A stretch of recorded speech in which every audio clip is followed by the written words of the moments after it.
échappé à un accident mortel.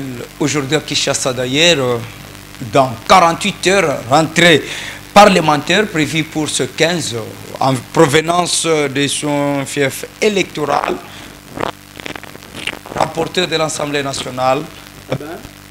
Et retrouve encore en vie. Merci pour cette opportunité. La Mouka appelle le président Tshisekedi à décréter un deuil national après le massacre de Toyo. Pétition contre Vital Kamerhe, puisque au-delà déjà de 200, pendant que le premier président de l'Assemblée nationale en a 4, Mbosso en a 3 et les autres, mais c'est Vital qui sort la tête haute, qui est personnellement visée. Quelle serait la suite? Selon nos sources, apparemment les pétitionnaires veulent à ce que le parti au pouvoir UDPS tend la main pour les secours afin que sa pétition aboutit à la destitution de Vital Kamerhe. Il faut rappeler que le pétitionnaire fut l'ancien cadre de l'UNC de Vital Kamerhe. Maintenant là, il est de l'UDPS Tshisekedi. Voilà, il s'appelle Crispin Bindoul.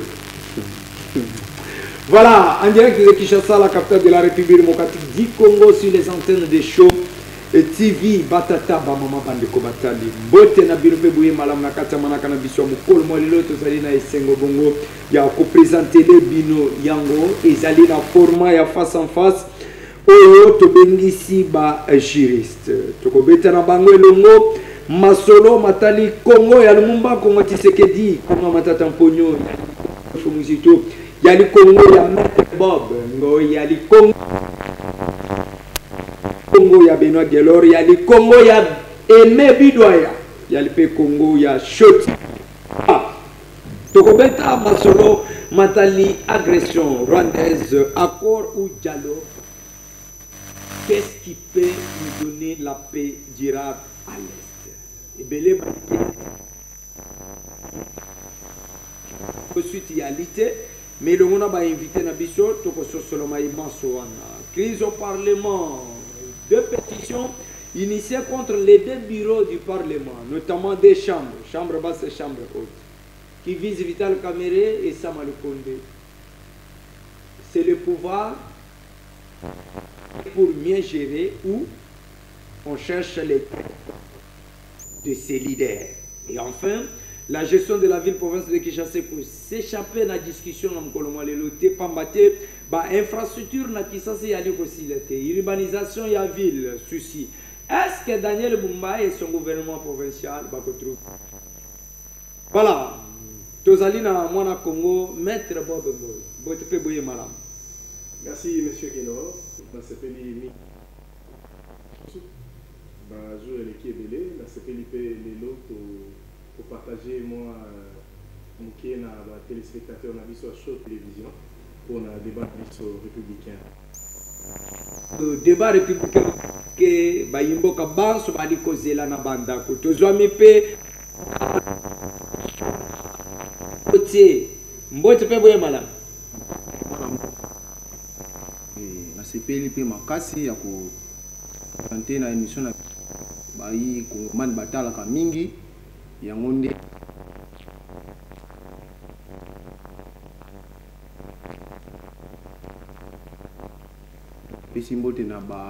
téléspectateurs, merci beaucoup. Merci, numéro na biso ezaliwana, bokoko ko benga biso ezala na nzela WhatsApp, soit un appel normal. Komela biso tokotanga makanisi nayo nanda. Merci na diaspora congolaise pour notre soutien accompagnement. Merci na ba Congo nyonso bali ko benga biso dans le Congo profond. Bana Goma, Bukavu, Rutshuru, Masisi, Bunagana, vous êtes partout. C'est ça votre mission. Out le Belaka Congo.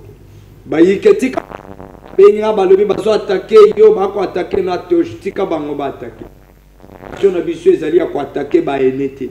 Toyebi bango. Il a pris 5 minutes à faire les récapages par rapport à Toj.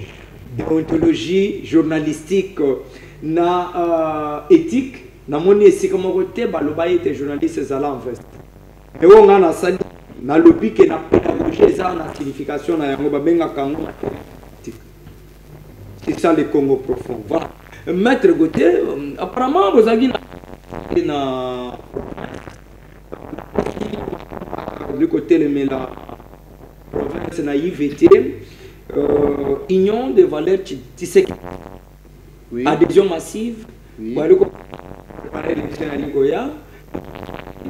Oui, merci beaucoup pour la parole.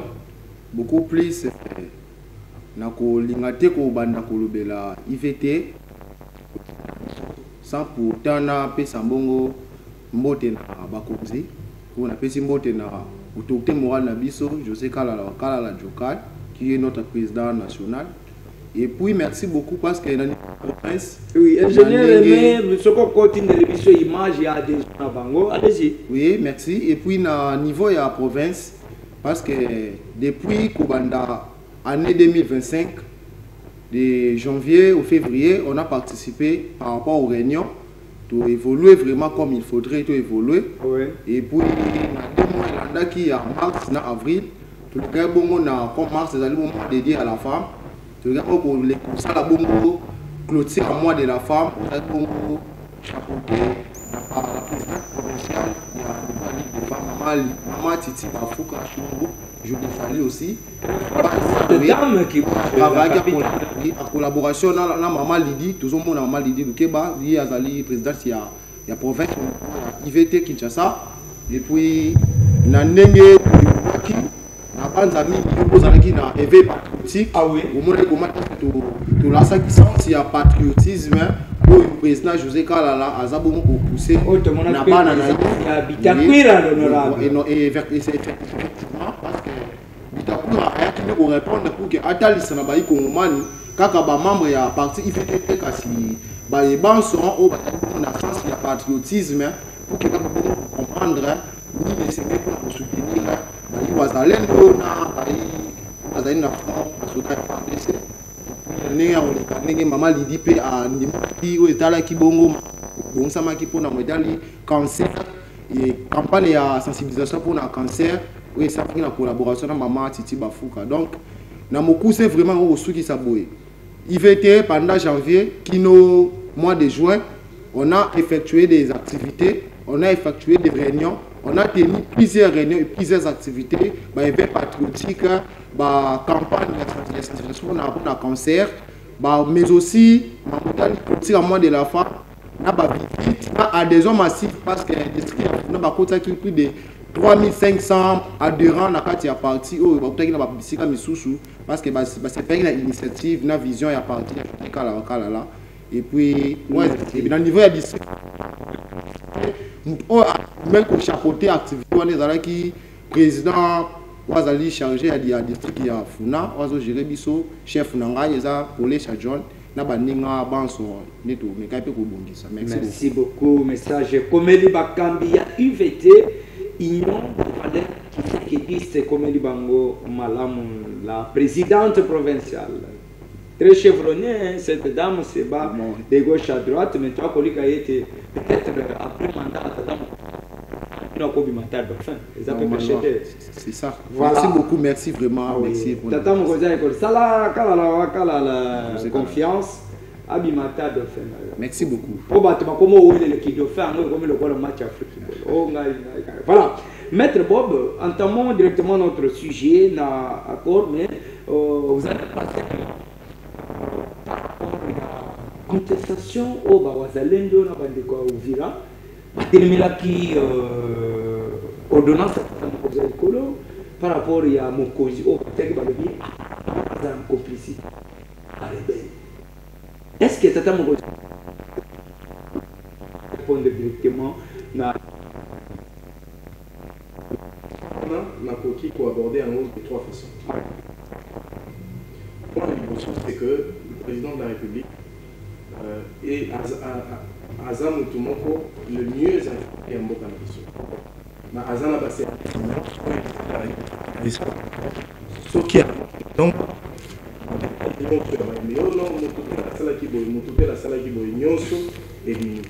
Alors, de ce point de vue, ce qui a Ponaki, Moutou, Wana, il y a le général Yango. Alors, ce qui a Ponaki est, c'est que le chef de l'État a raison ce que Moni a en sorte que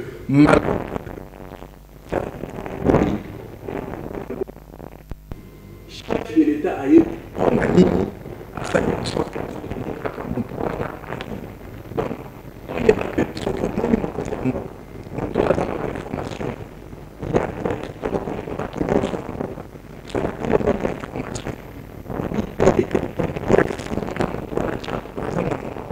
la canicité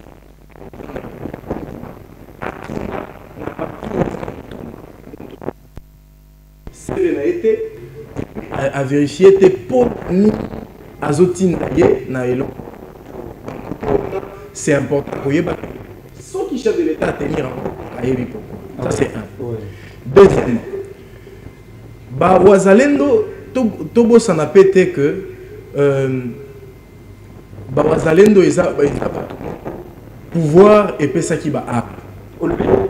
Pouvoir et arme qui ba wazalendo pour faciliter kolonga ba Rwandais.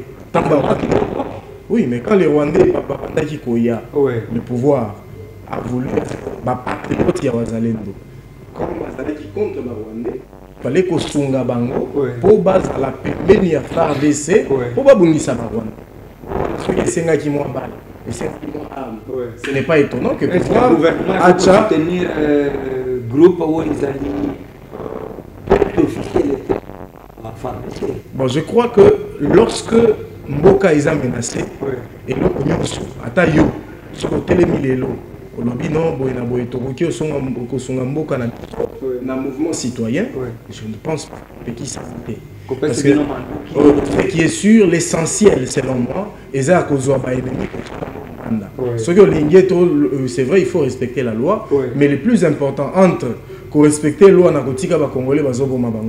plutôt que basunga pour nakotia ba ennemi au bazo bande qu'on a biso libanda. Je crois que le choix est clair. Mais par rapport à ça, to sali en sorte que bazalendo to pesi bango merci parce que babundi mingi bache ba Rwandais mal à l'aise. C'est une très bonne chose. Mais maintenant, nakanisi que pouvoir na côté wana est-ce que azwa ki ba disposition pour na ko ba oyo ko kende liboso ce qui était pose le problème, il y a des choses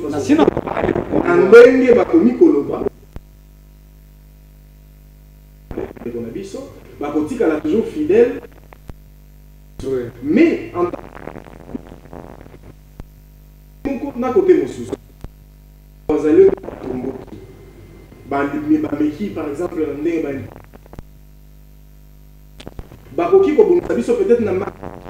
peut-être ça qui va là, mais sans le souhaiter, peut-être que la piste. C'est une manière. L'État congolais a soutenu Kibango en armes et puis en appui de façon que va ou bien. Mais Wazalendo Wazalendo azana logistique. Wazalendo azala qui est limité. Comme Bazo Sunga Mboka na biso pona kocha ba ennemi libanda, moi je crois que c'est tout à fait normal, je crois. Que le pouvoir a Pesaki Bango et a Pesaki Bango, ça c'est indiscutable. Le pouvoir a soutenu pour en sorte que Bacha Libanda ba ennemi en Mboka na biso. C'est qu'il y a une très bonne chose. Bon, jusque là Babalou quitté, Balobi seulement que Bazan a raison. Vous comprenez le troisième point dans la Soka.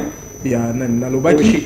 Oui, oui. Et donc ici c'est une manière pour Nanga. Il y a quoi appeler pouvoir. Quoi ça pouvoir que c'est bien, il y a qu'à soutenir Bande Konabiso, Oya Wazalendo, Bazo Sungamboka, Baobundela Mboka, c'est bien.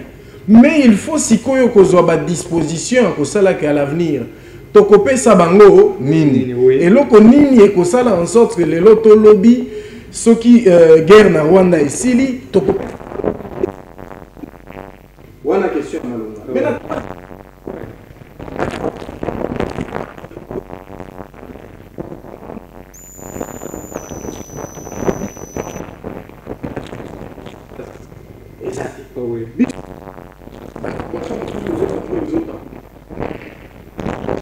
wana babomaki bapara na ye wana akoleli wana ayebi motu tel aza nani motu tel aza nani so omoni population boye eyebi bato nyonso wana eyebi motu occasion na ngai nabengi pouvoir mpona koloba soki omoni population etelemeli eloko boye kokangaka matoi te telema ere moko tala eza merci. Prendre le temps, Yakovanda, et étudier est-ce que c'est que la population réclame est valable. Ils disent qu'il est rwandais, ils disent qu'il a fait ça, il a fait ça. Pour essayer un peu d'étudier la question, pour que tout se retrouve dans Kati Anzelate. Merci beaucoup, Maître Bob. Ah, Maître Gauthier, est-ce que les autres attendent mon cousin écolo, peuple, le but que mon cousin est été, puisque mon cousin a de l'autre côté, le but est Mouto et Tolingi était. On craint que le lobby souci na bango ya ko baluka na lolenge mususu tali ko souhaiter. Est-ce que tata mon cousin écolo a ko sopa sori ameli mususu a lobby c'est vrai dès que vous réclamez puisque y a zali permet na peuple na retirer ordonnance faire les vies puisque ba attaque wana ba manifestation ba to baliko. Oui, merci beaucoup vraiment parce que c'est une bonne réflexion. Par rapport à la bataille,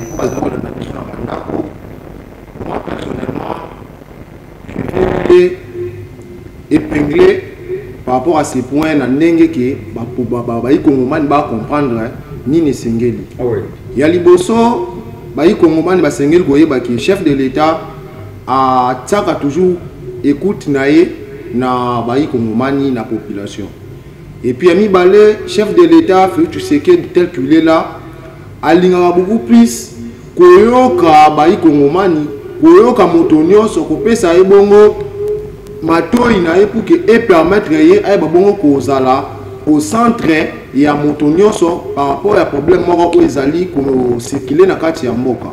Cela veut dire que mokonza mboka ndenga za wana fait tu sais que asali nyonso kuto mandat na ya bandaki na ebandeli ya mandat na deuxième mandat na ye tokomona ndenge nini mokonza mboka asangisaki amengaki kaka kobenga akendaki même na bapaya na Washington na Doha a recourir par-ci par-là mais de sorte que ndimi toujours kozonga na kati ya mboka pour que ayeba bongo kosangisa maemason oyo ye azwaki te ayeba bongo kotrouver na kati ya situation ya est.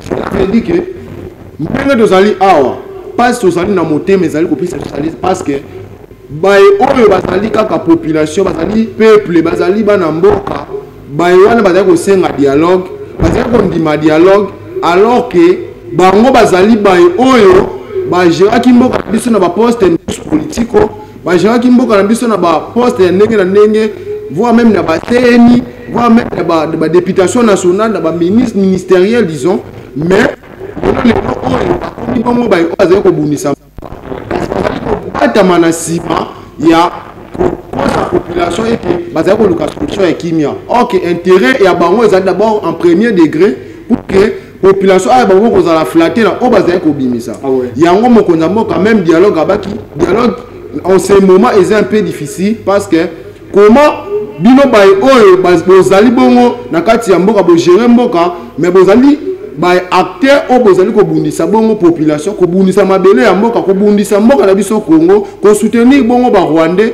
ko soutenir bongo ba ebanso o bazali ko bundisa biso na mboka donc kaka bino bato wana nde bozali ko leka bongo na ko senga dialogue alors que le chef de l'État aza motote oyo asengeli apesa kaka mato na moto nyonso parce que apesa ka non loko bazali ko senga dialogue et sengela bomba sala na bango moko examen de conscience oyeba oyo bayi opposition na bayi oyo bazali na côté ya este ya Bunagana o bazali kosala ba consultation ya ndenge na ndenge pour na solution tant que bango bazali victime ya agression rwandaise na kati ya mboka. Est-ce que vous monitez que pour le moment au stade actuel tata mokozo école est bloqué na nyonso ya kokosala il faut katolika na dialogue ata kwa boyi lelo aboyi kuna puisque na doa kuna bako sona ba patin na Washington ou tu signer accord na ba Rwanda mais ba imbo ba lobi que entre nous te vendre to trouver solution ce que yo zo ba ka kondimate kuna siko soki makambo wana ke ekangami pour le moment ba to na ba lobi to solo ke tata mokonzi ekolo aboyi ko solo et puis na ese ko ba to baliko wa makambo e bandaki na bunagana to solo la baboyi elongo ko na retour to solo la baboyi elongo ko na komi na Goma et aujourd'hui personne ne parle de Bunagana. Donc comment bête ma solo ya Goma.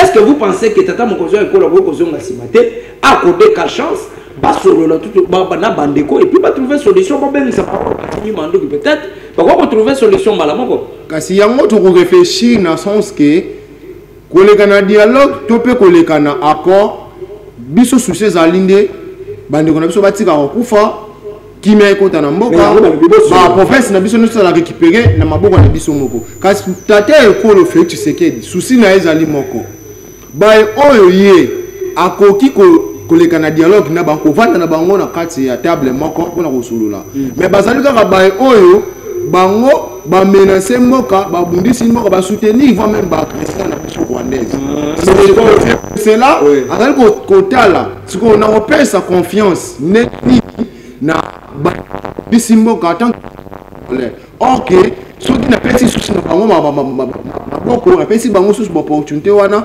peut-être ils peuvent aussi quitter na opportunité to na porte aux et pas un chef de l'État parce que pas le chef de l'État Soumabe Kassaba comme je vous chute maintenant ba le kaka moko oyo to nito vana bona dialogue ba oyo opposant nanga azali kuna même si ba collaborateur na yo bazali ko sala ba consultation ba na ko sala ba consultation ko luka kota kimia na kati ya Bunagana ya Goma kuna mais soki balinga kota kimia na tant nyonso oyo bango basali bavandi kuna na Bunagana ni bango oyo basali en tant que peuple congolais en tant que population aussi congolaise ceux qui na répondre à ceux qui na yo ki yo malamu bozali kondima dialogue. Pour l'instant, vous avez la confiance dans Bango. Voilà, pour l'instant, vous avez la confiance dans Bango. Beaucoup de dialogue. Mais pas de bali ko wakuna.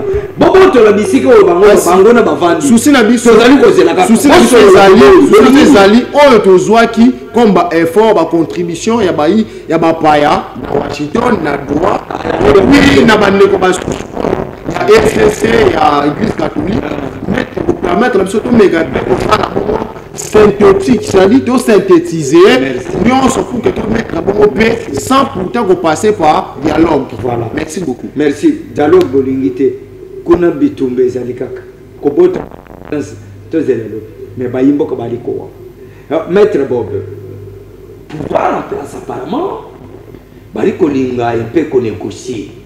Tata mokozo ekolo azana politique peut-être que 2027 penana mapami. Afon le table à négociation ou soit tata mokozo ekolo ali komona que non armée na biso ezali makasi de Goma on peut attaquer Kigali à moindre escarmouche. Assemblée nationale, Parlement, pour réunir et puis a déclaré guerre, c'est ce que le peuple attendait au finish de l'eau Camerounwa Samadunwa puisque tout ali ko wele na bato ba na ba fonction. Mais comment le peuple a dit quelle est la meilleure solution? Si on opte pas pour le dialogue, peut-être on va trouver une solution vraiment. Soit militairement. En fait, expérience, il y a Bambo Kanyonso. Ah oui. Ceux qui ont un makoki, il y a Kotia Moumouna Libandate avec les armes, c'est le dialogue. Ok. Il y a deux autres solutions. Vous voulez mettre l'ennemi dehors? Prenez les armes, tchaï libanda. Ceux qui ont un makoki, à tchaï libanda, ils ont la peine. Dans ce cas que c'est ça la solution. Ici, dans ce cas, c'est que vous constaterez que Batoubaïm, au signé encore en Rwanda, mais pour apprendre que dans Idju, il y a quelques jours, plus de 700 militaires armés rwandais va contacter. Alors on se demande, sur base il y a encore ça les maquis, les signaux maquis. Ok? Sans il y a encore là ils allaient qui ligne parce qu'au jour d'aujourd'hui, visiblement, c'est lettre morte. C'est madame la ministre des Affaires étrangères a expliqué en plus. Vous verrez qu'il y avait 3 étapes. L'étape, il y a Liboso et Zalaki accord à Washington, où il Salemaki. Deuxième étape, accord à Washington, c'est le quoi malam. Et ça dit que Rwanda a eu un engagement, il y a que ça là que oui, au moment où c'est une bonne chose, mais deuxième étape, Zalaki Koyo Kananaba Congolais, et puis troisième étape, pour ça la deal, il y a pas minéré avec les Américains. Pendant ce temps, on considérait que Mo Cannabis est déjà pacifié. Première étape, ok. Deuxième étape, et ça donc il y a Kosolo là, n'a pas Congolais dans ce bao, baza kuna, n'a pas baza na kati pour trouver solution. Tango, tokendaki ba émissaire il y a RDC bakendaki Kosolo na droit. Ngai nazalaki parmi bato balobaki, et ça idée à malamu te, il y a Kosala que basolo là na ba Congolais ndamu bao bazo bundisa est du ya mboka na biso pembeni. Batika ba oyo ya ba opposant républicain ba oyo bazo sima manduki te batika bango awa oto sona bango sima ezalaki idée ya malamu te pona ngai idée ya malamu ezalaki ya komanda nzela catholique na ba église mosusu ndenge basangani ECC na ba église mosusu ndenge basalaki po basala mwa comité ya kosala en sorte que babengisa baparti nyonso mpona masolo bato wana baprêtre bakendaki na Rwanda bato wana bamonaki Malanga bato wana bamonaki chef de l'État bato wana bamonaki Fayulu baéglise catholique bamonaki Katumbi baéglise catholique bamonaki Franck Diongo bamonaki bato nyonso yango nde baproposaki que ndenge bamoni bato nyonso bazongaki chef de l'État chef de l'État tosoli na bato nyonso sikoyo tolingi yo oconvoqué sikoyo makambo oyo esalema. Alors, situation est là qui bloquée niveau chef de l'État. Ceux qui le chef de l'État, oui, l'Église catholique n'a pas si bien au feu vert. Tobandi makam. Dialogue bandi. Tant que tu dialogues, parce qu'il y a qui dialoguer na doa. Yango est bloqué. Bitu maison qui na est, batu bazo bunda. Bauti ko boma batu belé awa, ma na roki assez. C'est l'idée nationale. Dans mon conseil qu'on les appelle les bandas Congo, c'est compliqué. Non, ça va. Azongi déjà. Oui, mais Azongi Azongi depuis les lits. Natonga. Azongi qui bloque. On retourne dans ton pays. Oui, mais matin. Cette fois-ci à humilité. Oui, à humilité. D'ailleurs, je ne sais pas ce qu'on va prendre qui était ça comme parenthèse. Allez. Parce que tant que Azongaki avion naïe, tant que Linia Kita. Courant et Kati Naïro. Olobi? Oui, l'information est envoyée partout. Courant et Kati Naïro. Lucien, demandez le Lucien d'ailleurs qui était. Dans le Bible. Tant que chef de l'État, tant que Azongaki Nabuto. Tant qu'on ligne à atterrir pour un aéroport et Kati. Il y a d'autres achats qui sont suspendus. Tant qu'on l'aéroport et Kati, moi et avion d'ailleurs sur la tour de contrôle. Ils ont été. Likambo groupe électrogène d'aéroport, il y a lobby, ils ont quitté. Oh, suspect. Comment Kaka Mokolo Tata Mokonzi de groupe et Kati. Mokonzi Mboka sali 40 minutes Nicolas Azobaluka. Tout ça parce que tour de contrôle et final parce que courant ils allaient quitter. Faut-il qu'on voyage dans notre pardon. Si les loyaux basu décision va suspendre le commandant il y a non le commandant il y a aéroport qui va suspendre le directeur général à RVA parce que ce côté il y a un candidat à suspension par contre il a dit que non et c'était dû au fait que Oyo Batika qui wana comme technicien permanent. Tant que courant est Kati, il y a Zalaki na souplesse, il y a Kokende, au changer, il y a Kinde Basala qui inversion vers courant na groupé. Achevi à Mokozamo. Question aussi les lawana. Allez-y. Question est-ce que et le courant basa et Salemi, et ça par hasard ou bien Zalaki bien préparé. Il y a monsieur qui n'a qu'à en cours. Les Zalaki kaka information il fallait les. Non, on est ça. Quoi tenter à la vie à Mokonzi Mboka. Et c'est grave. Donc, nous sommes commis dans la circonstance, il y a Bitumba Ezawa. Il y a un autre na sengi.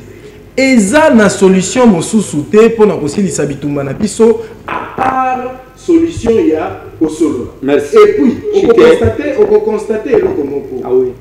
De 1960 tina Mokolo Alelo. La crise la crise politique, sécuritaire, c'est comme qui n'a pas biso et si là qui n'a voyé Masolo. Toutes les crises de Salema Kibongo, ou a histoire na biso.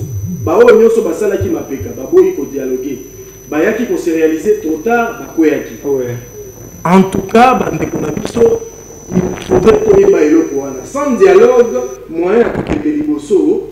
Merci beaucoup. Sans dialogue, moyen pour que liboso égalité, tata mokonzi à l'école. En tout cas, bon retour na mboka na yo. Na yo kaki ango na zalaki na kati ya investiguer na yeba que si ça verrait vrai. En tout cas, avant na mboka puisque signe wande zalaki préparé par erreur. En tout cas, ils ont mauvais signe na tina ya tata mokonzi à l'école. Ils allaient vraiment mal à monter. Quoi qu'on peut tout dire, mais pas la vie. La vie est sacrée. La gestion, le bangon a le lien bonne gouvernance, maintenant nous avons interprété mais bandeko baliko wana est, baliko wa bisika na bisika awa on a côté ya nini bamubondo pe baliko sala mibeko de l'autre côté.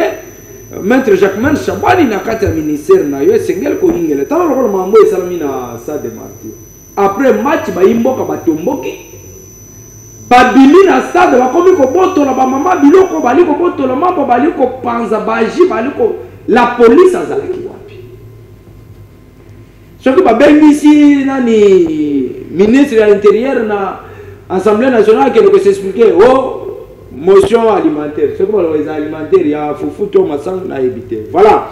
Bande ko batal to ko ba numéro ezaliwana soki bokobenga to ko koti sabino petit à petit ndanga to ko échité. Moi na Congo maître Gauthier crise à l'Assemblée nationale, vous en avez 2 minutes. C'est la tête de Kamer qui énerve. Kamer to bayembela wa Kamer côté Kamer na Genève. Le pacificateur, Kamer Ayawa, procès 100 jours, tout le monde a 4e mairie, na parquet bateau yemba Kamer Mouyibi, ngai na yebi bangote. Kamer a zongeli awa, l'Assemblée nationale, avec une primaire, mais aujourd'hui, on a initié pétition, l'ancien cadre, il y a UNC, les lois Azali, na UDPS Tshisekedi. C'est Kamer qui énerve, où il y a une politique, peut-être que, tension, il y a changement à la constitution d'Engezalaki, peut-être la tête de Kamer énerve. Oui, merci beaucoup. Je pense bien que ma propos, tous allez vivre dans l'Assemblée nationale, ils allaient vraiment mal à mon parce que vous savez, moi je ne condamne pas personne. Parce que condamner les députés, condamner le président de l'Assemblée nationale, Vital Kamerhe, et sa compétence n'a pas été. Ouais. Alors qu'en tant qu'analyste politique, communicateur et puis peuple congolais, communicateur à IVT partout, cher et Arnaud, après premier vice-président du Sénat, José Kala. Et moi je pense bien que les loyaux, tout qu'on paie sa faute et pas à Kamerhe, tant que les députés n'ont pas de bazawana, bazaba député mo bazo la politique ya mabe. Politique ya intérêt na bango. Attribution des députés zani. Ceux qui députés mo ko ba attribution na été. Aujourd'hui si Kamerhe a la place sur la présidence ya l'Assemblée nationale, vous allez tenir compte que lobby les mêmes députés en question bako continuer les sous yako abolir le président on remplacé Vital Kamerhe. Oui. Parce que aujourd'hui nous avons trouvé que et comme il y a la copie moroboye on va député comme il sala. C'est-à-dire ceux qui privilègent les en part na bangote, il faut ba sangana ba la pétition pour que ba quoi ça président ya Assemblée nationale. Ba comme il y a l'intérêt na bango. Moi je vous informe, tout est out. Tout comme il y a difficulté, moi également, mon co-débatteur également, vous aussi également, embouteillage. Parce que les députés, on a moussana bango pour l'Assemblée nationale, ils ont nini, et c'est un donc, ils sont des peuple, et c'est un peu ça bango mongo pour qu'ils roulent la bise dans l'Assemblée nationale. Alors quelle est la meilleure solution? Alors que la meilleure solution c'est que les députés, batala, ba peuple, on va penser qu'ils bango bongo pouvoir, il y a que le bango na quatre assemblée.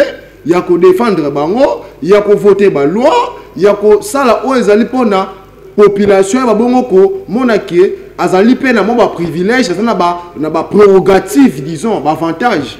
C'est par là que nous devons tenir compte que les députés na biso batika nanu ko l'intérêt parce que moi je ne parle pas de députés à IVT, non, mais de manière générale. C'est là que tout dans la députée. Je salue notre député, je trouve Mouyombi de Lubumbashi. Donc c'est pour vous montrer que tant qu'on est là, on est ça montre donc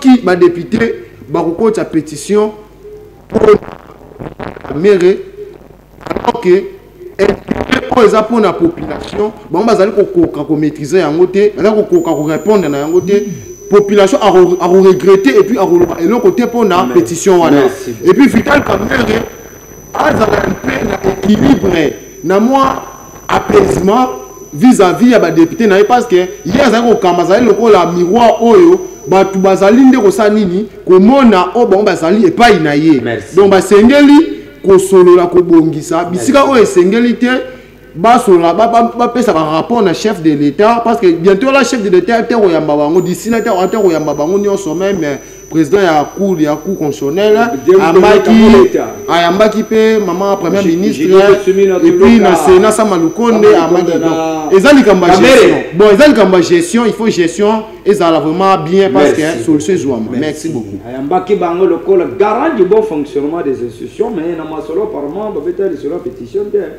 et là les pétitionnaires allaient au sein de l'Union IDPS yo moko ke na bitumba na yo longa siko tango ben de IDPS ayebo iye ni sa pour gene bo contre courant to ko sura wa nyo soir de tamo ko zai ko la ya ko loba oh c'est un homme intègre ici boti ka mo ko ntombolo a pe mana yo a concentrer boka voilà maître Bob ba il faut ba tienne en charge à Kamerhe mauvaise gestion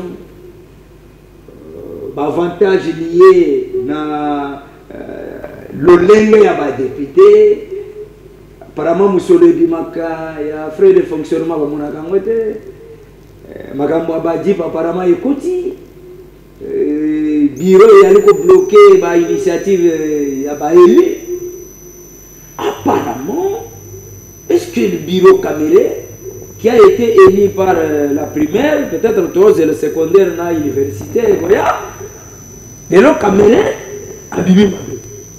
Est-ce que Kamerhe énerve le développement du Congo? Non, écoutez, ceux qui disent que Kamerhe énerve le développement de notre pays ne sont pas réalistes. Je ne vois pas en quoi est-ce que Kamerhe est en train de bloquer le développement de notre pays. Pourtant, je vois des députés qui sont habitués à vouloir beaucoup manger. Bisogno sotto déplorer qui a Makambo. Député va toucher $21 000. Enseignant baza n'a pas pris mon coincé. Tout dépend.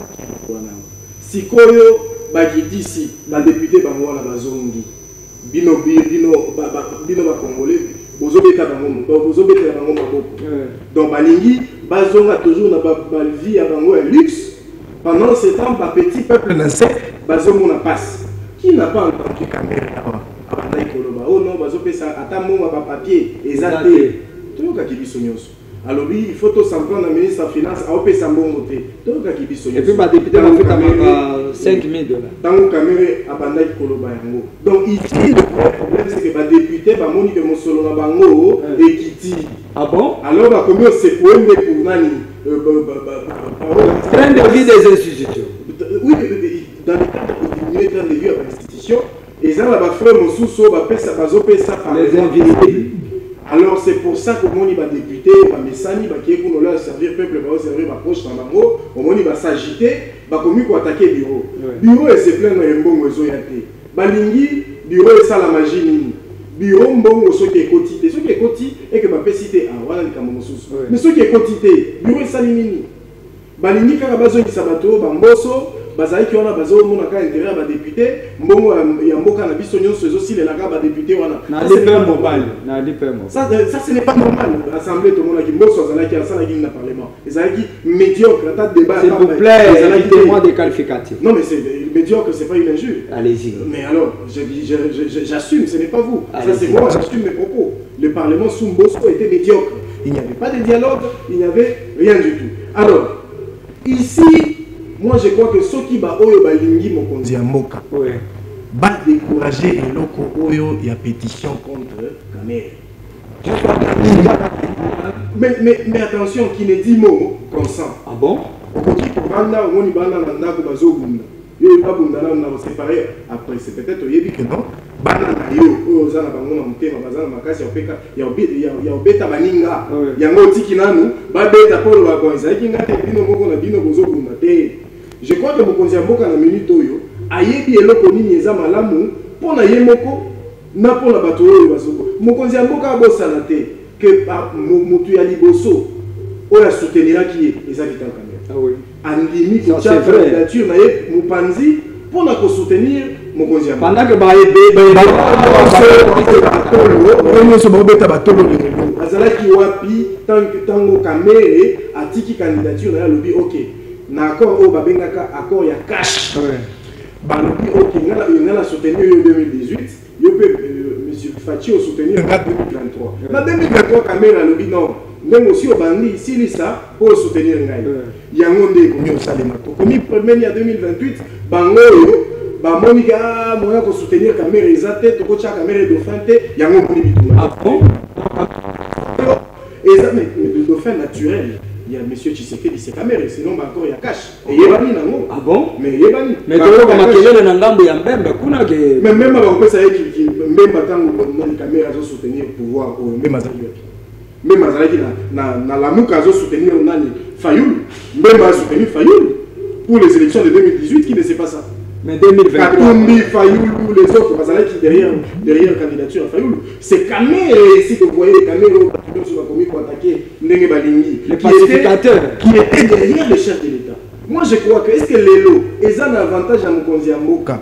Est-ce que Mokonzi Mboka est un avantage na yo ya kosala que Kamere longolié a commis aigri accueilli dans l'opposition? Est-ce que vous vous imaginez ce Kamere accueilli dans l'opposition? Basali, Sangania, Kamere, Katumbi, Fayoulou, Kabila, Sesanga, Matata. Et qu'on a l'endeng. Peut-être Kabouya pour défendre. Mais ceux qui les Kamere accueilli, Boy Bisangaï, na union sacrée, na yon défendre. Kabouya Bazali, na Bazali. Mais écoutez, est-ce que hein, Tocha Kabouya? Oui, Badeni. Déjà? Tu as vu déjà? Oui, Badeni. Papa. Il s'appelle comme mon histoire. Merci. On est mieux comparé Kabouya. Arrêtez. Politique. Alors ici, c'est l'occasion pour moi d'appeler la population. La minute où tu as besoin de division, tu as besoin de bisogno soto sangana, tu as besoin ennemi au bazakuna. Les lois sont les caméras et pour faire avancer biso na nini. Merci. Il faut faire ça comme division. Attends, il y a qui lobby, il faut condamner Kabila. Et qu'on fait avancer biso na nini. Bah condamner Kabila. Comment on a lobby de jugement et lobby mat. Ah, vendredi. Ils ont divisé au lieu à Koini. Il y a un monde qui a un sabato,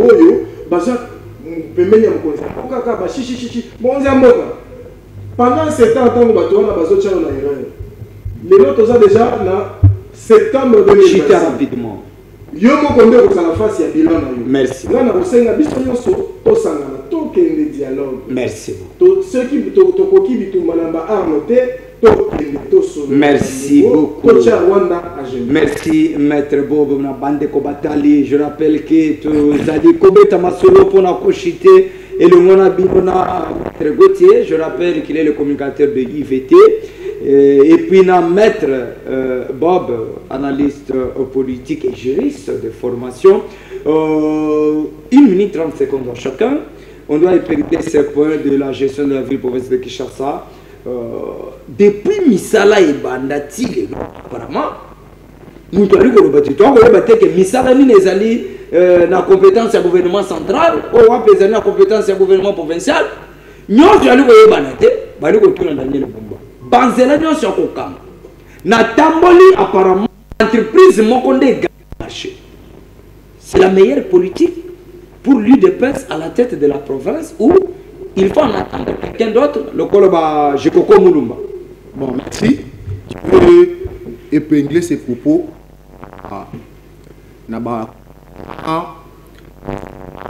très important. Rapidement, je pense bien que tant que ça qui est mon sapina biso na IPS, tout d'autres ça mon sapina biso na Daniel. Oza ko bossa na ke moko na biso, tozali bongo na ba institution, tozali bongo na ba ministre o bazaki placé pour que ba travailler pour passer en faveur de la population congolaise. Na du côté ba ministre infrastructure, tout le monde a n'engagé kani ministre infrastructure, azali bon ko sani niko ko. Mais pas ces alliés que à mes côtés on a désordre. Banzela nyo so ana bon marché ana na barumbu. Tiens ça, nzela zate. Ol penzate. Babandi a ba susciter ba ke koto yo ya bandaki mbongo kotaki apusi ngonga apusi dire pour que mbongo baksama aiba alia. OK, c'est pas ça. Soki do kei na côté ya embouteillage, tracasserie. Jean-Pierre Bemba ça bien te Jean-Pierre Bemba ça bien te ya sensibiliser Moussala baba qui ça bébé matanga bazana ba diplôme ya métalli transport tout consort mais jusque là il y a rien. Jean-Pierre Bemba son chef de l'état après en ganga ke lobby atikala kiti ba atikala kiti na mosala aussi maté et pour clan nous en l'IVT na parti na biso tozali pona ko soutenir le chef de l'état na bisika oyo to mona ke non esengeli ko tsama boko donc ko rectifier na province na niveau ya to ko soutenir chef de l'état. Mais la méritocratie, tant que nous sommes ministre na place à mériter, il faut à travailler, c'est ça la méritocratie. Est-ce que Daniel Boumba est à la hauteur de la gestion de la vie? Pardon? Daniel Boumba est à la hauteur de la gestion. Daniel Boumba à la hauteur comment? Donc moi j'ai fait appel à la population, j'ai fait aux autorités compétentes qu'il faut pas sous un chef de l'Isika ou la commission on débattre dans ce point mettre capital obique na RVA kuna ta DG na Mbaki Ngoma tala tomba so ba sanctionner d'abord le bangala soutenir chef de l'état nga progrès nga boye alors que mais oui ba soutenir ba di progrès ba na RVA donc Moussa ça les maté donc souci na biso ezali to sur ma chef de l'état peuple a se retrouver ba député ba tika bon pour la intérêt na bango. Merci beaucoup. Merci. Dans le du progrès ali ko sala mbudoate cette fois-ci va ça discipliner na pesi ba du progrès nyon sona ba résistant nyon stop na pesi binombo mikolo na pas faire du progrès il faut me féliciter bango que quand même ba comme mature. Voilà, maître pour ngai oui parce que na moningo ngai pour ça absolument pour ngai na ba gouverneur nyon sombo kana biso ezwa le plus médiocre. S'il vous plaît. S'il vous plaît. Évitez-moi ces qualifications. C'est moi qui parle. Mais moi, te baoluka ngai pour na lobby ni ya lokuta na lobby na répété na ba gouverneur nyon somboka na biso ezwa Daniel Boumba est le plus médiocre. Depuis chantier qui t'a mbongo qui na gouvernement central depuis la commune na gouvernorat Kinshasa mbongo toyeba na ba période ba kimbuta na bato nyonso bango bila commune ya nani parce que on a ba travaux plus de 230 millions et outil na ministère national et outil na gouvernement na mode d'urgence ou bien peu importe mais au moins bon et bimi et outil na gouvernement j'étais en train de dire que le gouverneur le plus médiocre de l'histoire du Congo c'est Daniel Boumba. S'il vous plaît, députés provinciaux. Est-ce que vous assurez que na IDPS wana ezana mutu ya maelete oyo ko sala musala ya ville ya Kinshasa tala j'ai avait quand même bien travaillé au bout de quelques on peut échanger dire pourquoi il est sur image en dessous en tout cas moi j'avais en un rien de temps à ça qui m'a camouminé comme si cela ne suffisait dans la ville à Kindé mais parce que ça il faut une politique de gestion. Daniel Boumba ne mérite pas d'être à ce poste. Un monsieur qui peut lever. Mais Georges Bandou a démissionné. Quelle est la solution? L'Assemblée provinciale est s'assumer. Nous, population, tirons les conséquences de ça. Merci beaucoup. Merci. Oh là là. Maître Ozana de Lobasuka. Oui, nous avons conclu pour la partie. Merci beaucoup. Nous avons Saboye. Na IVT, juste moi, la salutation à président qui a prouvé à Kinshasa, maman Lydie Lukeba, maman Titi Bafouka dans la Ligue des femmes. Bientôt, là, nous allons préparer une campagne de sensibilisation. Kaya cancer pour ma maman parce que c'est dans le mois d'octobre. Octobre rose. Merci beaucoup. Et puis déjà là, tous bon organiser ma maman sous pour la clore dans l'année 2025. Merci beaucoup. Vous évitez qu'on bénisse ça parlons Congo dans la bientôt là vous serez là. Vous serez là. Voilà. Didier Bipendum Punga, le président fédéral de Ligue de jeunes Lukunga DRH à l'ARJPK. L'animal politique. L'arche de Noé, na Benoît Fils Kabassé, le coordonnateur principal. Il y a initiative Daniel Bumba. Que les médiocres dégagent. Que les meilleurs œuvrent. Moi, Congo, j'appelle Bemba pour un message à Chouka. Transport, il y a de souffrir na Congo, précisément dans la ville-province de Kinshasa. Bob a mis également. L'ongole la biso ba agent ya transport na ba souciat salé la bango ba bureau ya musala. Demande na nga ya. En tant que qualité pour la lelo merci na mwana Congo Aimé Bidoya pour la technicité le bokomoko musala ya batumi sato. Ça c'est bien. Merci également à ma personne de Show TV. Parlons Congo de diffusion. Mon colonel à partir de minuit sur Show et TV. Pour s'abonner massivement à la chaîne YouTube Nabicho. Espoir y aller samedi. Toko Yingela à partir de 14h30. Pour la Kobeta Masolo ya à Congo. Plateau pour les pour la Moutounion So. Zamba Kabundi Alessa abat télévision à le partage Nabicho. Pour la Naina Bino de mon ami.